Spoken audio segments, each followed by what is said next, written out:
Hi, everyone, and welcome to TRG30, where every other week we're here talking bold change for our sector's resilience. And speaking of bold change for our US friends and colleagues, if you haven't yet submitted your SVOG application, it isn't too late. We'd like to help. And right now, our team is dropping information about services we've designed specifically with the SVOG in mind. Visit the link. We'll help you take advantage of this welcome and bold change for our sector's resilience. Today, we're going to talk loyalty programs, membership, subscription, cafe points, whatever you use. That's the headspace we're going to be in and jump into today. You're likely on the precipice of halfway through such a campaign, and yet our provocations today are not just about what you need to do in this single campaign. They're about setting up your organization for successful long-term relationships with your patrons, your community of support. As always, I want to cue you up to listen for some things. First, provocation. Does what I say today make you nervous or a little activating, like you want to get started, like you're agitated, maybe even? Good. Listen to that feeling. It suggests a need for your attention and your action. I also want you to listen to each other. We're starting a tribe here. Let's learn from and encourage each other every other week. And finally, be listening for places TRG can help. Is now maybe the time to level up in a specific area? We teach for results at TRG and offer several pathways to access more content than we make available or are able to make available in 30 minutes in TRG 30. Hundreds of your peers have joined us during this pandemic in a variety of ways. We'd love for you to join them. Okay. So let's first set the stage with some realities. Regardless of where your organization returned or when it plans to return to live events and programming, let's look around. Loyalty programs are booming across different sectors in our global economy, from movies and music to merchandise and food and tequila. Adjacent sectors are leaning in with all of their weight to loyalty programs that build customer engagement and increase customers' investment. And they provide critical transactional data to assess patterns and success. Folks, this is our territory. We've got to lean in.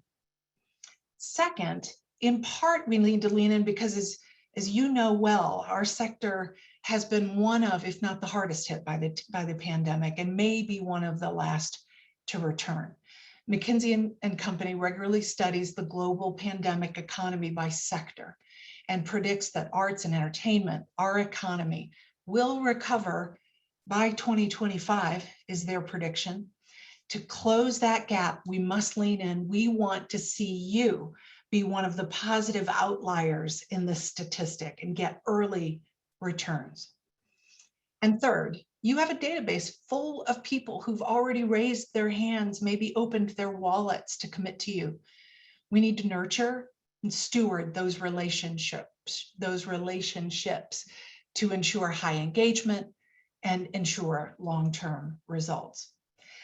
Last October, you may remember our guest, Robbie Kelman-Baxter, and maybe one of our team members can put in chat a link to that episode in case you need to see it for the first time or review it. She's a renowned expert on the topic of loyalty and actually coined the term membership economy, which was also the title of her first book.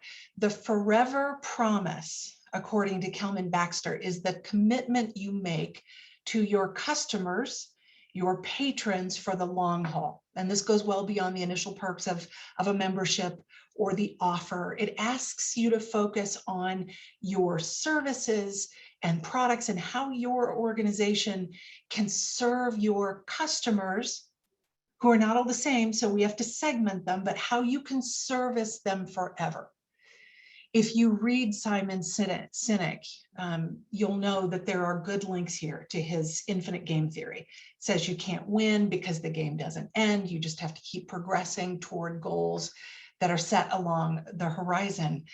And there's something audacious and ambitious and exciting to me about this kind of thinking. I think it also helps us put tactical thinking into perspective. And Kelman Baxter says these are in fact tactics.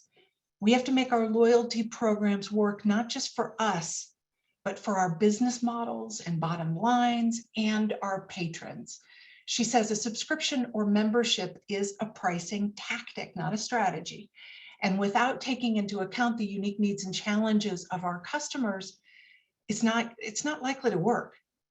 Now is the time to become more or truly customer-centric alongside the product and artistic focus that we excellently have. And why? Well, because there's real risk in front of us.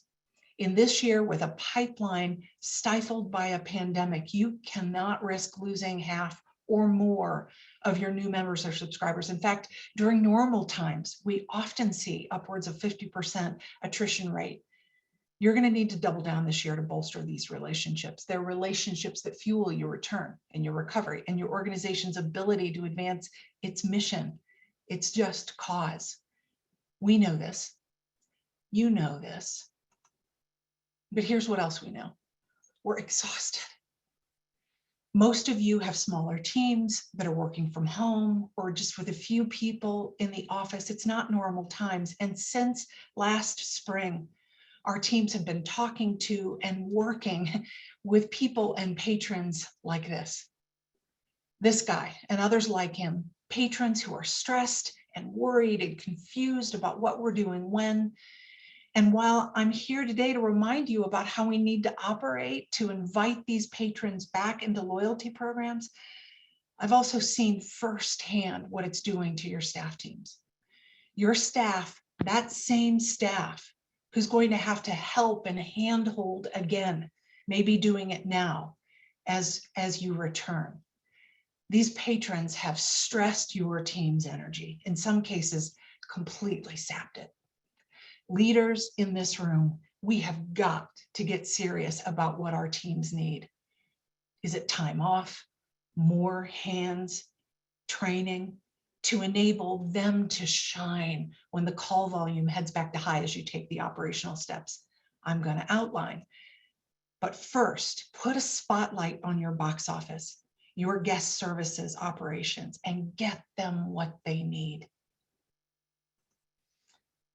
Okay, so let's go to those steps. Segmentation is going to be key in your next campaign to ensure that you're building and not depleting your pipeline for next year and the next and the next. I know we're beginning to sound like a broken record here. Good. This is important. You must make time and space to segment your communications now, because you likely have segments to consider, more of them than ever before. Don't miss the opportunity to make good on your promises to these patrons. There are common and traditional segments that I know you're planning for, but here are an example of 4 of them that probably you didn't have enough volume to attend to before. I'll bet you do now. These 4 segments could represent now hundreds, maybe even thousands of your most recently engaged households. Are you investing the time and resources now to make sure that they're back with you next season and belong or beyond? Not only marketing resources, but also in staff to respond. As I said before, patrons are taking more time and more energy now than ever. Don't rev up a marketing machine that results in long phone lines or long online chat support wait times, because you haven't talked to your box office or guest services staff to understand what they need and address those needs. And speaking of the box office, 3 weeks ago, we talked about the necessity of aligning your resources and inventory, your seating inventory, admission, time segments with those key segments. How many of those segments did you prioritize in that exercise? We've got to invite them back then. So thinking both of your long-term promise and their most recent transaction or engagement. Remember that we've talked about leading with empathy in your campaigns, and now's the time to put that into action. Optimizing the invitation to re-engage, it's going to be critical to align resources with your revenue and your relationship goals. You've all run successful campaigns for your loyalty programs before, I know, but if you need a refresher to ensure that you've leveled up to best practices for now, we are offering a one-time 90-minute session next week. Our team is going to drop a link into the chat now so that you can register. We'll talk collateral, timing, channels, measurement, and give you time to think about and through your segmentation. So what invitations, what are the steps and the things we need to be thinking about and including? They include these channels, the appropriate ones. So yes to email, direct mail is a must, but our clients are also seeing results by just picking up the phone. So think about what's right for your segments. Is it all of these? One of these? Second is timing. When did you last communicate with that segment? And what was the message when you did? You're going to want to build a linear narrative for each of these groups, which may mean that you have work to do before you send them an appeal. You might need just a moment of stewardship, in fact, based on this past relationship or transaction. What did they last do for and with you? Did they ask for a refund or donate their tickets? Do they have money on credit? Acknowledge this in your invitation so that they feel like and see that you know them. And what have you promised? Can you make good on it? And then how does that relate to the offer? What value can they expect by saying yes now? It doesn't have to be discounts or freebies. Those things can and do help, but think in the context of this long haul forever promise. That ballast should always guide your messaging. And remember our challenge to be friendly. Get rid of unnecessary, outdated, cumbersome policies. Like, are you still charging for ticket exchanges? Stop. Refusing refunds during a pandemic? Stop that. But there are other almost more insidious places where a tone or a posture is not friendly. This word comes to mind, and it's blame. Blame. Are you publicly or subtly, maybe even blaming others for things that you and your organization can't do? Like, sorry, ma'am, I'd love to give you access to those seats, but my manager hasn't allowed it. Our venue makes us do that. I'm so sorry. No, I know we can't open. The province is not allowing us to perform. We can't. It's not our fault. Your customers are not going to be inspired by your problems. They can't help you fix them, and your job in all of your invitations and your interactions is to provide value to them, to affirm their desire to participate and invest in you. This we can do. You can do this, but we've seen so many organizations during this pandemic forget about that responsibility and that opportunity to ensure that this value is given and received by your patrons. And remember, exhaustion strips our ability to be friendly. What does your staff need? Finally, the campaign can't end with a yes. In fact, this is just the beginning if you think about this long term and with it in mind. So this year in this campaign, I challenge you to think of these yeses as step one.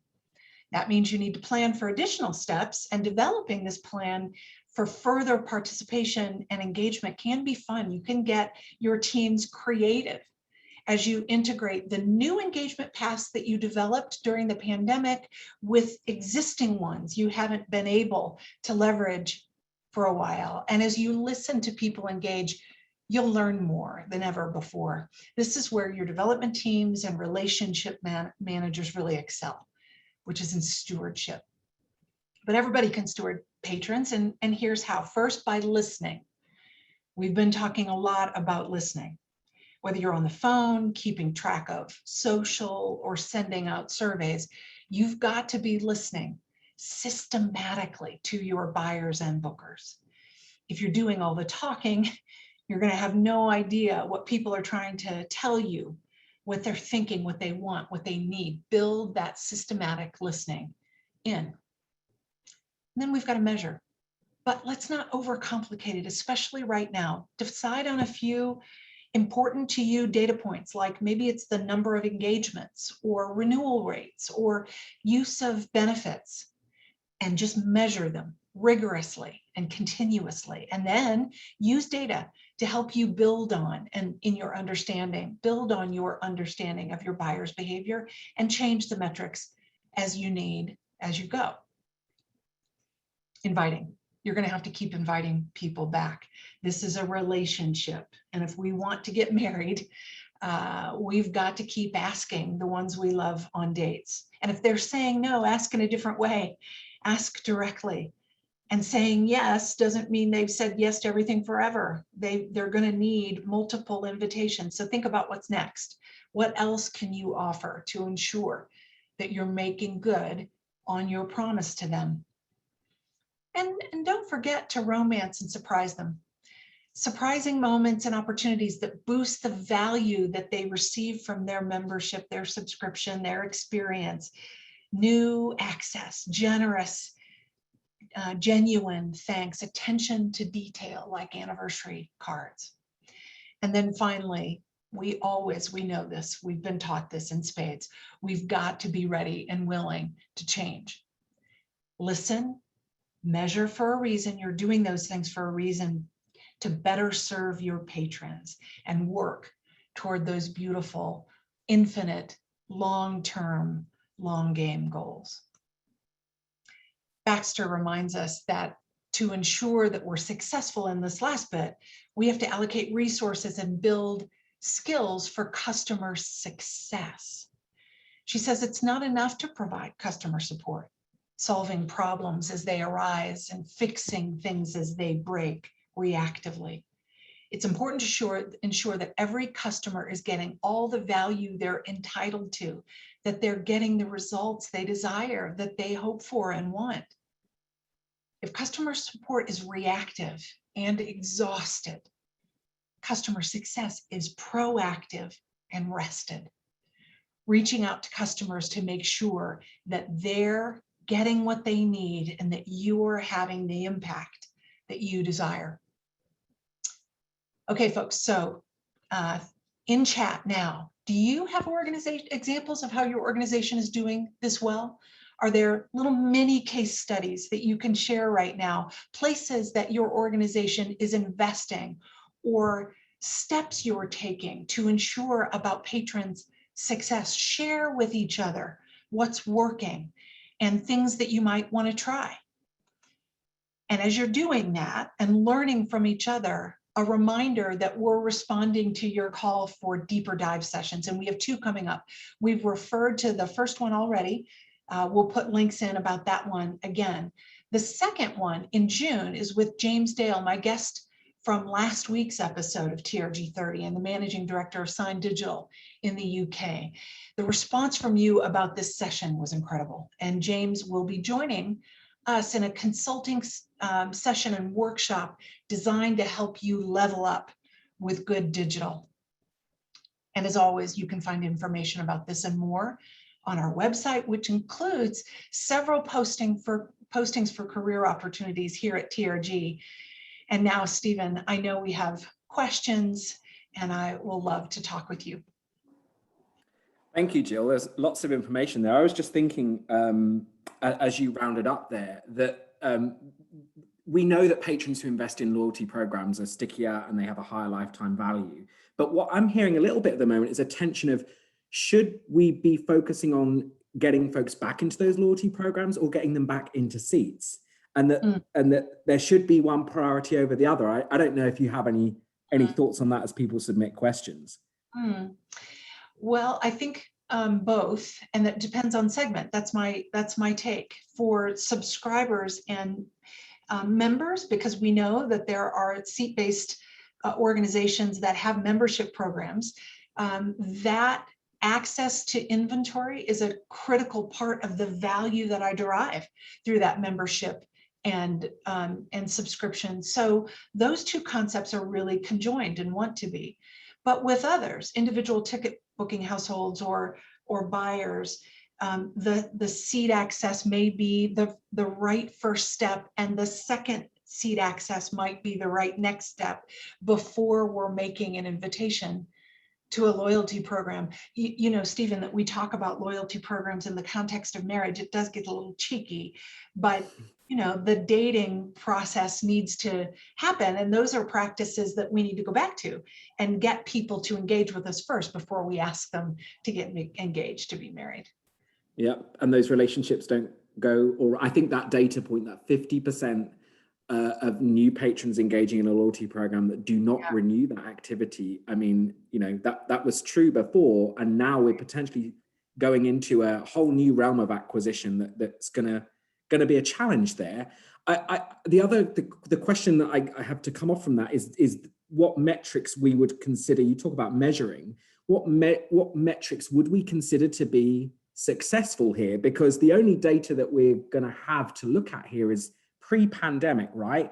And things aren't going to look the same. So if we're, which we often are, right, solely fixated on revenue as a success metric, are we setting ourselves up for a rough ride? How can we look at the data and metrics to feel success differently through this? Yeah, well, let's start at the beginning. One of the most important success metrics is going to be tied to our team. So we've got to look at turnover. We've got to explore the concept of burnout within the team of people who are going to be answering the calls, being in chat, and on the other end of the patron experience, and eventually, you know, who are front of house.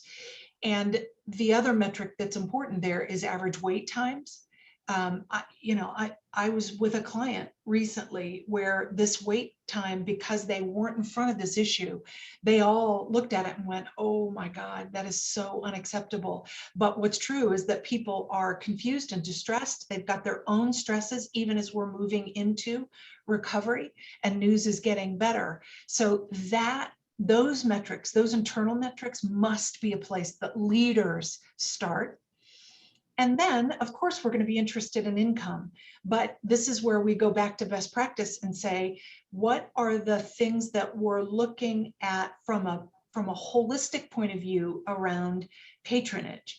And I'd be looking at things like, okay, out of our most recent patron households, most recently engaged patron households, what proportion of them are coming back? You know, simple things like we talked about, I talked about earlier, renewal rates. What are the renewal rates of our lapsed patrons from pre-pandemic time? And how does it differ with new versus existing and long-term? Stephen, you would have others. Those best practices, even, you know, we have metrics that matter video on our website. And I'll bet if you and I were to open that up right now, we'd say, yep, that stuff still matters. And measuring those and being clear and aligned on measuring those will be increasingly important. Let's come back to this point around our staff teams. There's a question around this here. How do we make real and regular the load balancing, the restoration of our staff team? All of this is the way we do things at my organization, but the missing link is the refueling of staff. How do we do that and make it stick? Well, I heard you say that you regularly do that. The first step is to sit down with the people who have those jobs and ask, what do you need? I found myself asking that question recently, and rest is what people need. You can't, you know, being on the other end of that stress that comes from patrons has an impact. So my guess is they need rest, which means they need more hands. But your teams will tell you, they will be able to tell you what they need, and making it stick for the long term, I think, is about increasingly putting a number of the quantity of patrons or the dollar value of patrons that a person is talking to and managing, so that we can say, look, I am responsible. Our team is responsible for managing and supporting this volume of our patron load, this amount of our patron revenue. And by looking at it from that point of view, it helps us, I think, not think of staff as an expense, but as revenue support, and that helps shift a paradigm.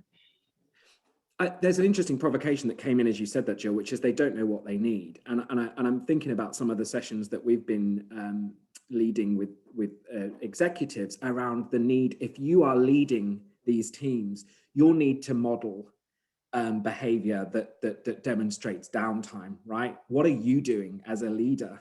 Especially if your team aren't able to respond to that, right? What are your expectations in terms of communication outside of regular hours, and how are you showing up in the midst of this? And I think that's important to consider too, right? Oh my gosh, yeah. I mean, it's interesting, this question or the statement, they don't know what they need. And as I think about some of the staff and leaders I've talked to, I'm sure that's right. You know, we don't know. We're just trying to keep our head above water. Like, don't ask us what we need. It's just one more darn thing to have to respond to. So yeah, the question, there are lots of resources, we might be able to find them, that we could forward about being able, how you identify burnout on a team.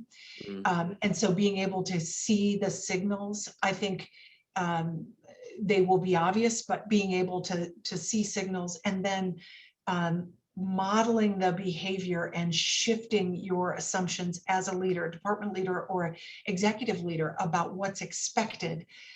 We have been on autopilot. Well, of course we must, of course we have to.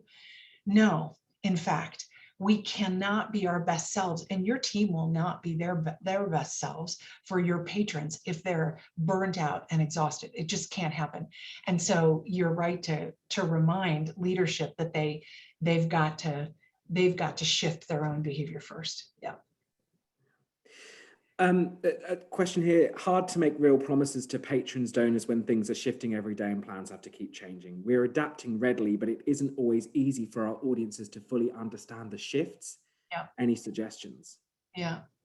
Well, this concept of forever promise is one that feels like it locks you in, and that's not the intention. Meaning it can be an abstract kind of promise that says, look, you've been a long-term patron. We are going to prioritize you. That's our promise to you. And that isn't necessarily something that you put in marketing copy. You well may, but it's a ballast to how you treat someone. So if you say that this segment of patron or segments are going to be prioritized always and truly, then it means you're going to be transparent about when changes are happening. You're going to be clear in your communication. You're going to be as consistent as you can. So that means not knee-jerking and making sure that you're giving yourself time to make sure that you're making the change, and that the rug isn't going to necessarily get pulled out from under you. These are imperfect times that way, but patrons will understand if they feel the forever promise coming from you. And they will feel that in your communications, but they also, dead horse beating right now, will feel it in a rested staff who has an ability to say, of course, you're a priority. And I know this is the third time we've had to communicate on this. We understand, and here's what we're prepared to do. That's the exquisite kind of patron relationship and promise management that we want to have. And you're all listening and with us today are priority too. So don't forget, we can help you at trgarts.com. These 2 deeper dive sessions that Caitlin's posted on here. I know James is really excited to be back with you all again for that session. So we'll look forward to seeing you there. We'll be back in 2 weeks, Jill. So thank you. And thanks all for joining. Take care, everyone. Bye-bye. Bye-bye.